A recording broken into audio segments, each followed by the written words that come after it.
Hey everyone, it's Mike Giardina with CrossFit Health. We're here in Santa Barbara, California at the Metabolic Health Summit. We have Jaime Seeman here.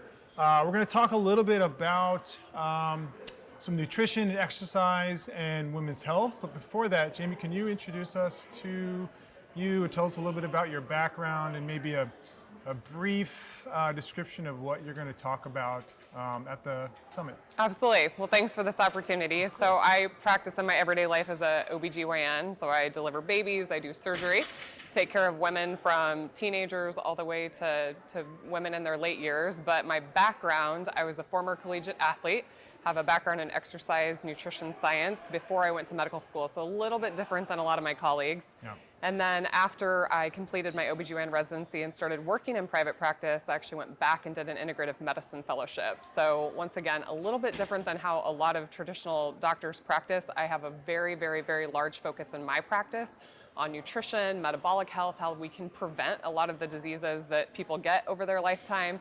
And then of course, just being a former athlete, I'm really into fitness. I'm into taking care of my body and just living the biggest, fullest life that I can. Here at Metabolic Health Summit, I will be talking about applications of metabolic health for women. We are very much different than our male counterparts when it comes to things like polycystic ovarian syndrome or menopause. There can be really good applications of metabolic health. Pregnancy is certainly a controversial topic. I won't have enough time here at MHS to talk about it, but it's another area of our life where nutrition is so important because of the epigenetic changes that can happen during a pregnancy. You're actually programming your baby's DNA and your future generation's DNA for years to come, so it's super near and dear to my heart. Oh wow, that's amazing.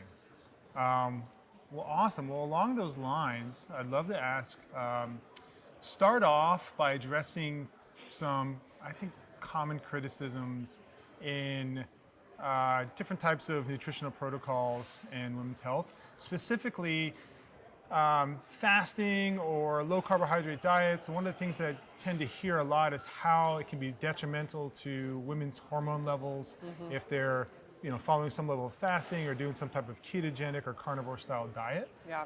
Can you provide any kind of information on whether that's valid, and if it is valid, is it something that's very general or very specific to different cases? Like how does that work out? Well, we have to remember that women are reproductive creatures. So our bodies are, using these nutrient sensing pathways to kind of determine, is this a good time to reproduce? So when it comes to things like fasting, caloric restriction, making severe nutritional changes, that can have an influence on these different pathways. And we can sometimes see, transient things like loss of a menstrual cycle if people are doing really extreme things. But when we look at really kind of the health of America in general, 88% of Americans have abnormal metabolic markers, meaning their mitochondria, their cells are not working efficiently, it's not using fuel efficiently. So for somebody that's, completely healthy, a really, lean body mass, maybe they don't want to do extreme things like eating a carnivore diet or fasting, but for the vast majority of people who have problems, these can be really good tools for women to reduce their body fat, to repair their mitochondria, to get their cells working again, to be able to have more metabolic flexibility in using fatty acids and glucose as a fuel source. Fasting, we have to remember, is a tool, and it certainly can be overdone. So that's the thing that women really have to understand, is that you can overfast. If you fast too much and you're creating too much of a caloric deficit, you can put a stress on the body. When it comes to ketogenic diets and low-carb diets, one of the common things I hear from people is that it's very stressful and that it will spike your cortisol, and that's why women shouldn't do it. The nuance with that is that when you first start limiting carbohydrates in the diet, we see a reduction in a hormone called insulin. When you reduce insulin, you actually lose a lot of electrolytes through the kidneys. One of insulin's job is reabsorption of sodium. So you want to make sure that you're doing this in a smart way with replacement of those electrolytes, sodium, magnesium, potassium, calcium, and that will mitigate a lot of the problems that people experience, because what happens when you lose those is you can spike adrenaline and cortisol, but it's usually transient. So for somebody that's like really active and they're an athlete, they especially want to replace those because you have even increased loss with sweat and exercise and those types of things. But when it's done gradually, that's the best and safest way to do it. And over time, the body will continue to adapt and adjust, and people can perform at the exact same level as they did previously. Oh, that's really cool. That's great information. What about, do you have any Are there any other misconceptions that you can think about in terms of, how women should eat or train to improve, performance or health in the gym? Like, are there any other misconceptions that you could address for us? Yeah, well, we have to remember that we're all individuals, and so everybody is going to respond in a different way. So I'm huge a fan of what I call being your own expert. So, pick something, stick with it. If you're not feeling right, then you make some adjustments. But how your friend or your mom or your cousin, maybe they feel great on a low carb diet and maybe you don't. There's actually something called SNPs, part of our DNA, that actually there's going to be somebody presenting here at MHS on this exact topic. But how our cells respond to these different types of dietary modifications will be different. But I think it's a misconception that, low carb is not for women or that women can't fast. I think these are absolutely amazing tools for people that can really improve their health and performance. Yeah, absolutely. What about training? I mean, I think there's probably tons of misconceptions in how women should train differently than men. I know in CrossFit, we do the same things. I mean, sometimes the weights, might be adjusted a little bit, but for the most part, men and women are doing the same workouts inside the walls of the gym. But I think in a lot of mainstream fitness, there are misconceptions on what women can do compared to what men can do. Yeah. So pound for pound, women can actually be equally as strong as men. The difference that we have is if you have somebody that is actually cycling, actually menstruating, women go through about a 2-week period called the follicular phase where we have a lot of estrogen. And this is actually the time where women can go harder in the gym. This is the time you want to be going for your personal records. When you get into what we call the luteal phase or the progesterone phase, this is when women tend to have more blood sugar instability. They don't recover from exercise as well. This is where you probably want to dial back the intensity of your workouts. And we're starting to see more of this come out in the literature, kind of training with your cycle and kind of using those hormones to your advantage when you have them and then kind of dialing it back when you don't. So that is a difference from our male counterparts who really just have more steady state levels of testosterone and estrogen. But when it comes to fueling our bodies, we want to use carbs as a fuel source, and you can really use them strategically. This is where I love the targeted ketogenic diet or a cyclic ketogenic diet.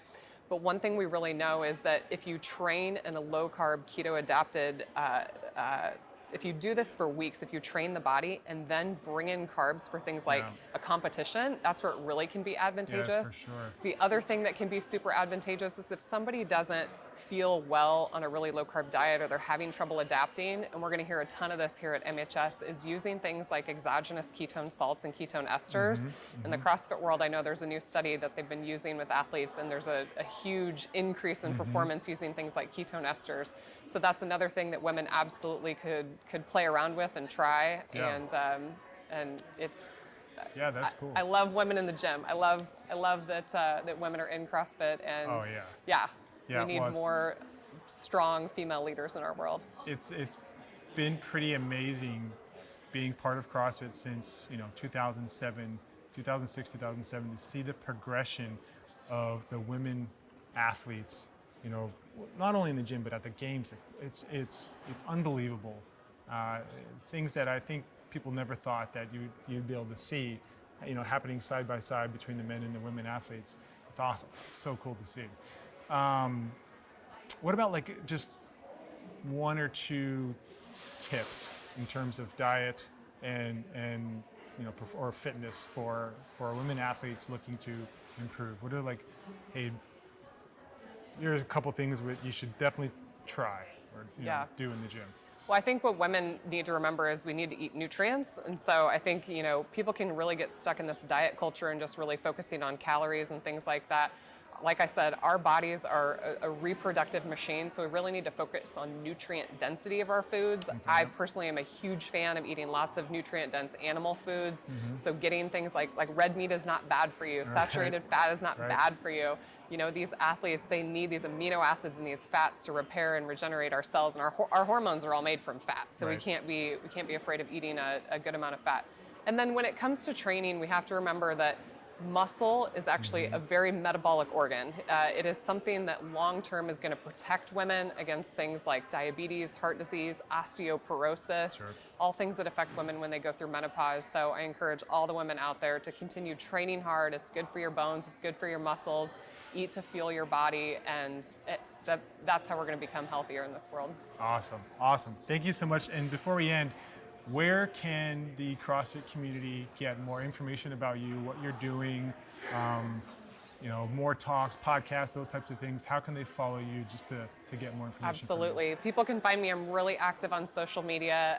My handle is Dr. Fit and Fabulous. It's spelled out DOCTOR, Fit and Fabulous. Awesome. I've got a website. I actually have a new book coming out this summer called Hard to Kill. And cool. we'll have a whole Hard to Kill Academy that goes with it. I've got 3 little daughters, so I'm super passionate about, I have 2 daughters. strong female leaders out in our world, and we need more of them. So Really cool. yeah.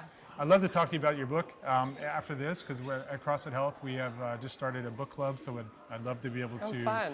promote your book as part of the CrossFit Health book club. Love That'd be it. really awesome. I'd appreciate that. But this has been great. Thank you so much for being here with us. Yeah, thank you. This is awesome. Thanks.